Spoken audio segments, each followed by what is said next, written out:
Right guys, so we're at a customer's house and they've got an issue with the Vax machine. As I said, for commercial, for domestic jobs, Vax is absolutely fantastic, but you need to know how to use it. So the first complaint that we had was, well, although there was a lot of dirty water that's come out of there seemed to be a mouldy kind of smell over the next couple of days after it's been used. So please, if you are to use a Vax machine, make sure that you dry an appropriate amount of times.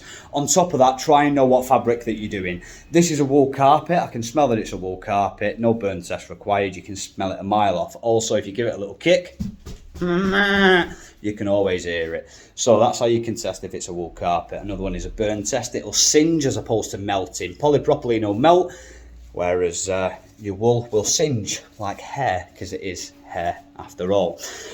So a couple of things to keep in mind. If you're ever using your own Vax, dry an appropriate amount of times. It doesn't have to be dry to the touch, but make sure you dry it.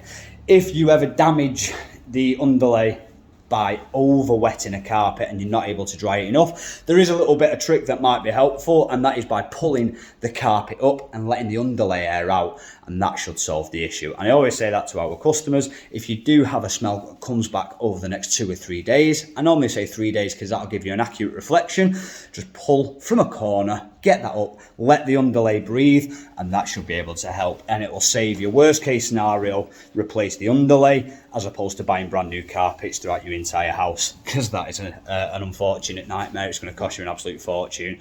And again, for the final stance, if you are ever using your own things, just be careful with what you're doing. Make sure you know the carpet, make sure you know the product. Don't overspray, don't over soak, and always dry an appropriate amount of times. Worst case scenario, pull your carpet up and have a smell. Now, I've never had any customer give us a call back and say, yes, I've had to pull the carpet and air the underlay out, but it's always good practice to give as much advice as you can when entering or leaving a home. Now, I have done a couple of pictures of the before state of this carpet, and I'll go around again at the end and show you the after results, and hopefully that shows everything that we do. There's also a little couch here that we've had a little spaniel running over, so I'll be able to show you the end result of that couch as well. That's all from me, guys. See you soon.